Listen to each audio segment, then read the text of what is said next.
Okay, so now it's time to talk about how to choose the curtain. So we've done all the work with the curtain rods. We know exactly how high we're going to hang it, how wide we're going to hang it, what color we're getting. And now what I want you to do is we're going to do some measuring. So when you have the height for your curtain rod, you are going to take the top of the curtain rod and measure it down to the floor. And that is about how long it should be. Now, some people like the pooling look on the floor, and some people say it should brush the bottom of the floor. That is, that's up to you. For me, I have animals in the home. I have a dog and a couple kitties, and I know that when they shed, I'm going to be cleaning it off the curtain. And so I choose to have a little bit of a gap, about 1/2 inch to 1 inch. So it's really up to you. Guideline would say all the way to the floor, so you choose. But now that you have the length, we need to talk about the width. And the width you're going to measure from edge to edge of the window, and you're going to add 18 to 24 inches. Because what you want is when you shut those curtains, you want them to not only shut, you don't want it to be flat. And I don't remember if I mentioned that in the mistake. One of the mistakes you could be making is if your curtains are shut and they're completely flat. You want them to shut and still have a little bit of a ripple to it. Not as pronounced as this, that's because it's open, but a little bit of a ripple. The other thing that you want to think about now is how curtains will help you read your room. And similar to the finials, curtains and curtain patterns and curtain colors have a lot to say. They have a lot of personality. And so you want to be really intentional about the choices you're making. So I brought a couple colors with me to talk about that and to give you a really good example. But before we dive into that, think about this generally speaking. If you have a tone on tone color, what I mean by that is if you have the tone of your wall has a similar tone to the background of your curtain, that is tone on tone. That will read cozy, classic, comforting, cohesive. Those were all C's. I did not plan that. Those will read all of those things. If you have a patterned curtain, kind of like my black and white pattern here, those are going to read, it's going to read energetic and playful and fun and spontaneous. So how do you want your room to come across to the person coming in to your home or to you and your family? So what do you want your room to say? And maybe go on that feeling. So you can have a pattern tone on tone. You can do that. And we're going to talk about that right now. Choosing pattern is kind of a whole different ballgame. And I don't want to lose you. Okay, so what you want to think about, basically this rule. Whatever wall color you have, you want that color to be apparent and present within your patterned curtain.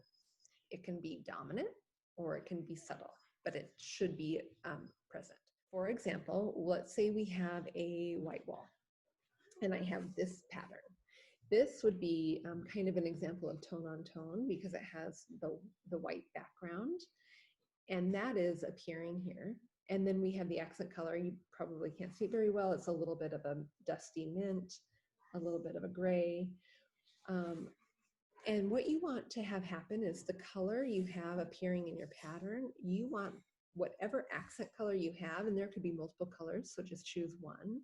You want that accent color to appear in your room about 3 more times, similar to the curtain rod. So if that is appearing a few more times, it's going to look intentional, it's going to look cohesive, and it can appear in places like other textiles, like your throw blanket, your throw pillows, some pot planters, that kind of thing. Another example would be a contrasting pattern. And so we still have that creamy white wall. And now we want to make sure that whatever the pattern is, that white is appearing somewhere in it. And it is, it's appearing right here. That is going to tie this pattern back into the whole room. It's going to make this pattern not feel so on an island in your room. It's going to make it feel like it's very intentional. And now we know that, oh my gosh, the pop of color in here is mint. And that's fine. But now what you want to think about is you want to have, when you have such a dominant color here, you might want this accent color to be present 3 other times in your room at least, but maybe in a little bit more subtle of a fashion.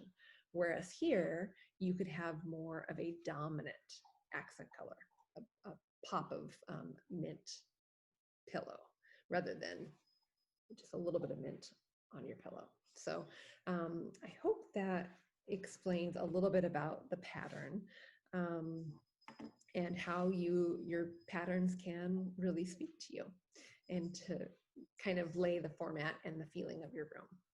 If you have any questions, of course, please ask below. You can find me on Instagram at Fig and Farm. You can find me on Facebook at Fig and Farm. Ask away, because I don't know what you don't know, and I would love to help. But also, I want to see your curtains. So can you tag me or do hashtag Fig and Farm so that I can see and celebrate what it is you're accomplishing in your home. But one more thing before we go.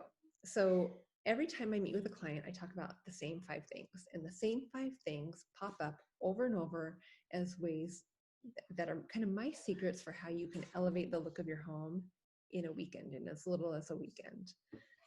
Curtains are just one of them. So if you're interested in what the other 4 are, go to bit.ly/5, number 5, secrets, and you'll get the whole list of 5. All right, thank you, and happy decorating. Remember that it doesn't have to be perfect to be beautiful, and we want you to ultimately love the house that you call home.